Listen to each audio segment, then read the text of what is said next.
Muğallimler, kesipleşler, men atım Asqar, familiyam Bakirov.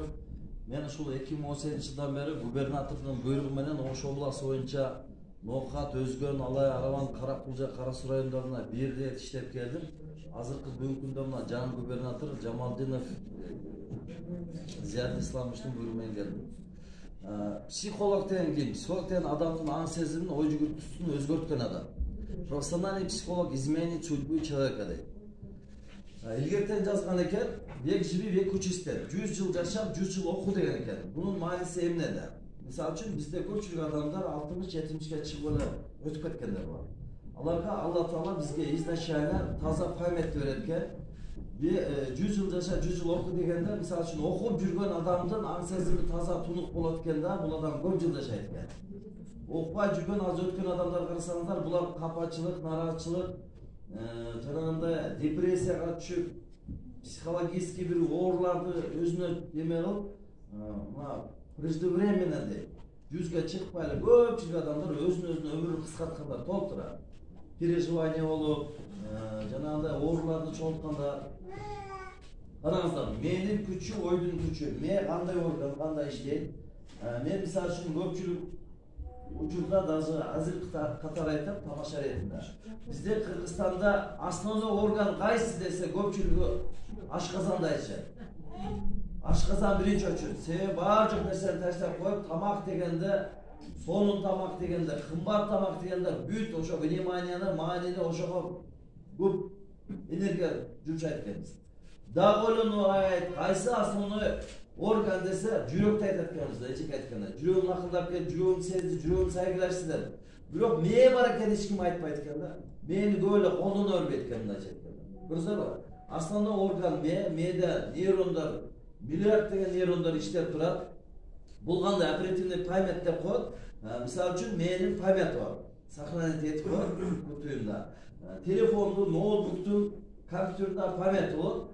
Ушуну учурлар салыштырып көрүп тур да. Мисалы үчүн мына телефондордо, ноутбуктарда бит, байт, гигабайт, мегабайт, терабайт, эксабайт, зетабайт, йотабайт. Йотабайт болгондо любой компьютер, любой телефондун мээси толук калса иштебей калат. Бирок адамдардын мээсин салыштырып көрүп тур, адамдардын мээси настолько канчага неограниченно иштеген. Ученыйлар, всемирный ученыйлар изилдеп көрүштүр. Адамдын мээсинде мээни 300 жыл китеп окуп, 300 жыл кино көрүп, 300 жыл музыка окуп, 300 жыл жашаганда да не могли заполнить мозг человека. Көрсөңүзбү? Же уктуңуздар беле биз 75-85ге чыгып, мээси толуп калып, загрузкалуу отурат деген. Мээси толгон адамды укасыздарбы? Это невозможно экен да, потенциалы неограничен экен. Элестетиңиздер, өзү кичине болгондон кийин 300 жылда дагы невозможно заполнить этет. Мисалы мындай флеш карталар бар, кичине эле. 32 гигабайт деп коебуз, ошого эле 50 китеп жазса болот экен. 30 кино тартса болот экен. Өзү кичине болгон нерсе. А биздин мээде ошондон канча болуп атат? Көрсөңүзбү? Ошон үчүн мээнин потенциалы неограничен экен, түгөнгүс экен. Бүгүнкү күндө көпчүлүк адамдардын мээси коомдо жакшы иштебей атат, талап кылайык. Мээге 3 орган маалымат берет. Биринчи мына обонятельный память, слуховой память, зрительный память. Бирок адамдар ушул үчөөнү тең азыр иштетишпейт, көбүнчө эле колдоно бербейт. Кандайча көбүнчө телефонго алек болуп дагы угуу процесси, көрүү процесси, жаттап калуу деген слабый. Азыр ушул мына сабактын башында караңыздар, телефонду безип коюңуздар, мына сабак өтө кымбат сабак. Хотя бы 1000 сомдон төлөгөндө отурсаңыздар, көңүл бөлүп жакшы отурасыздар. Айтарым, караңыздар.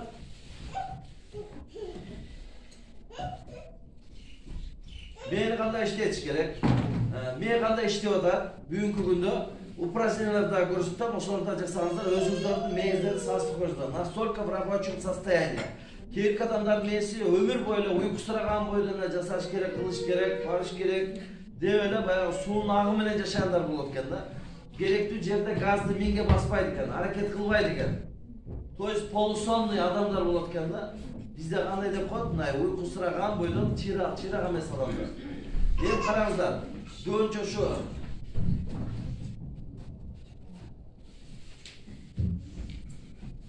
Dinde aytadi, birovga пайданы тийбесе да, зыянын тийбесин. Телефон безип коюңуздар, мындай иш айткандарды азайтыңыздар, пожалуйста. Себеби айрым адамдар 2-3 күн өмөр даярданып келишти.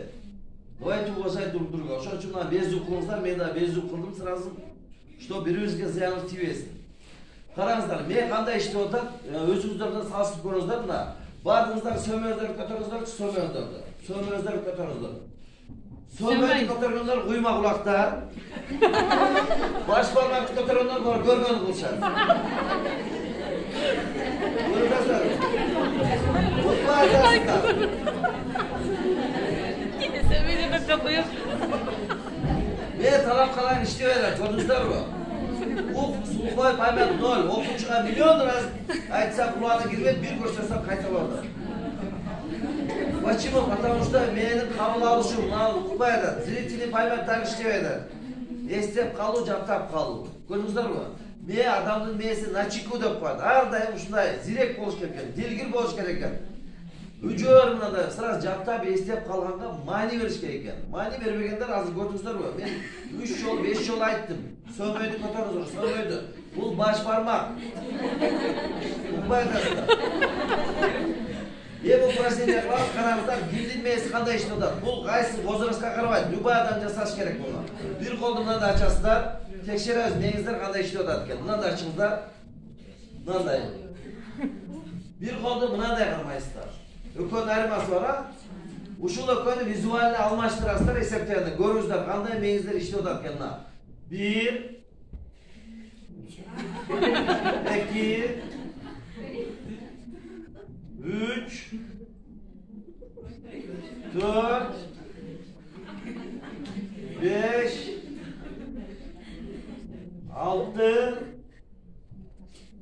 7 8 9 10 Мына молодец, айрымдар уже 9-10'da уже жасай баштады. Айрымдар жөн эле калас.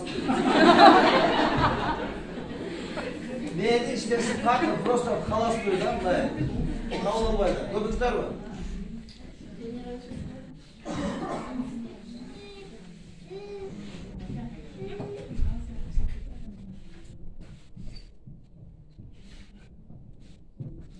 Arkadakiler hasta gelip olsanızlar mesle var. Seviye geçikkenler uşul жерге oturuyor. Пожалуйста, поймите, ya.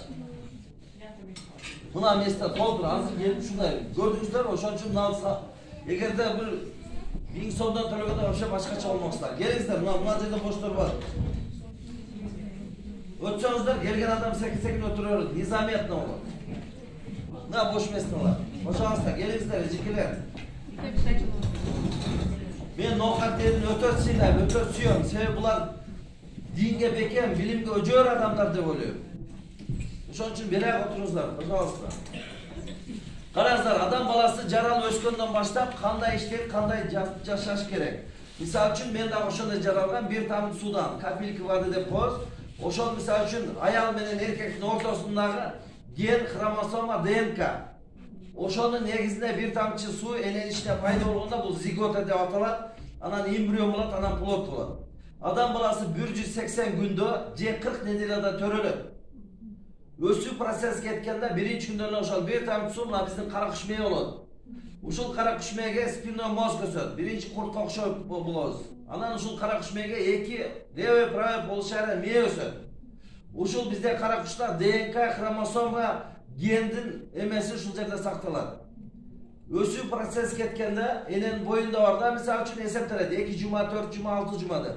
Боюнда бар мезгилде китеп окуса, кино көрсө, жакшы музыкаларды укса, Чайковский, Бетховен, Шопен деген музыкаларды укса, мөмө жемиш жесе жакшы, өзүн жакшы позитивный алып жүрсө, таза аба менен жанагындай фруктуларды жесе, эненин ичиндеги бала полный сырттагы нерсени бүт сиңире берет.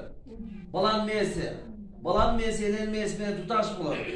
То есть боюнда барда ошолорду талап калар нерсенин баарын аткарса, бул бала төрөлгөндөн баштап эле спокойный, психически устойчивый бала болот. То есть убак саат менен сүтүн ичет, убак саат менен уктайт, убак саат менен биз жоош бала деп коебуз.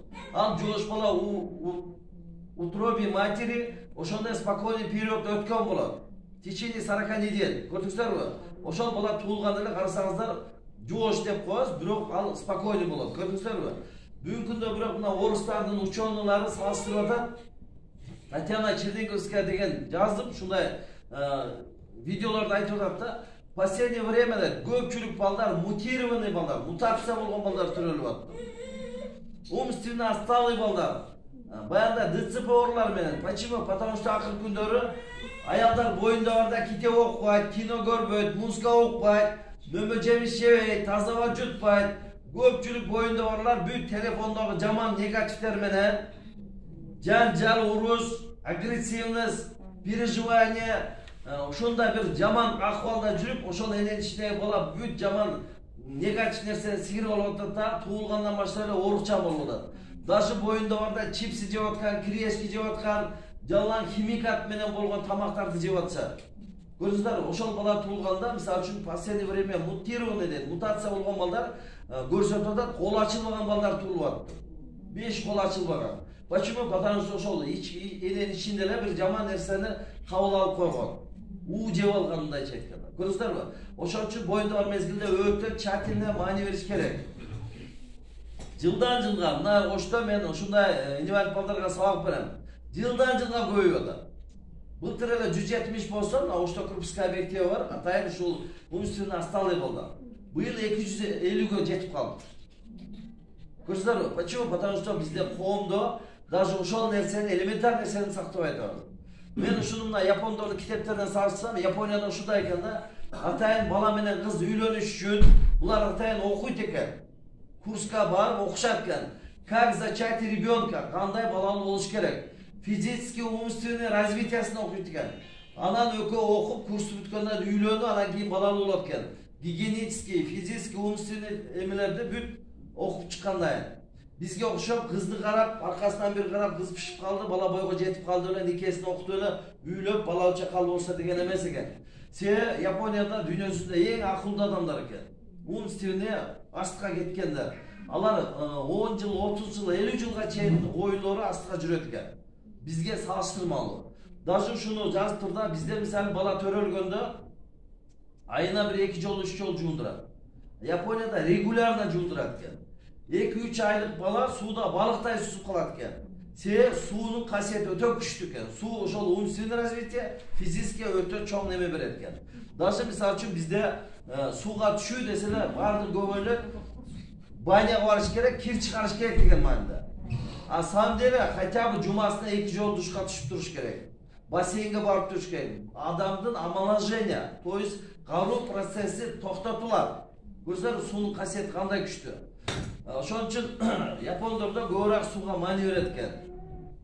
Бала төрөлгөндө биринчи күнү, мисалы үчүн, первый ачылган нерсеси бул обаятельный память. Баланын көзү көрбөйт, кулагы укпайт, бирок мурду менен мамасын таап эмен. Китепте ошондой жазылган. Анан угуу процесси ачылат. Укканда баланын көзү көрбөйт, бирок кулагы угуп турат. Чочуп турсаң, диптеп чочуп кетет. Бала жаткандан түш ойготосуң дейт. Себеби анын сезүүсү биринчи, экинчи ойгонот экен. Көрдүңүздөрбү? Анан зрительный память ойгонот. Уже издей баштайт, күлө баштайт, баса баштайт, өзү процесс кетет. Жөрмөлөп басып калганда, мисалы, любой адамдын мээси ылгыбайт. Мисалы, чоңдордун деле ылгыбайт. Бул машина, бул аткара берет.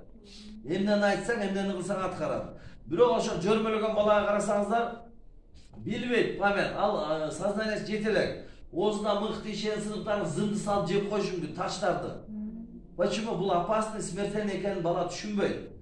Даже мындай пример да, эгерде ошол жөрмөлөгөн балага бир жолу колун ысык чайнекке күйүзүп койсо, памятка жазылат да өмүр бою чайнектен этият бол, күйүп каласың деп, 70-80ге чыкса дагы чайнектен этият бол дейт. Көрдүңүздөрбү? Ал түпкү туюмда памятта сохранить этилип калат.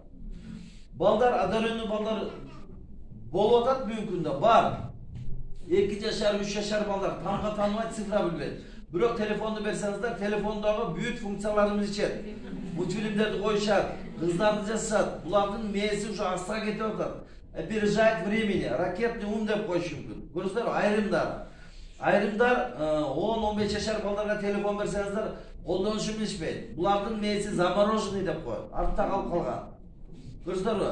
Өсүү процесси кеткенде, мисалы үчүн ушундай одаренный балдарды салыштырып, азыркы ошол передачада көрсөтүп атат.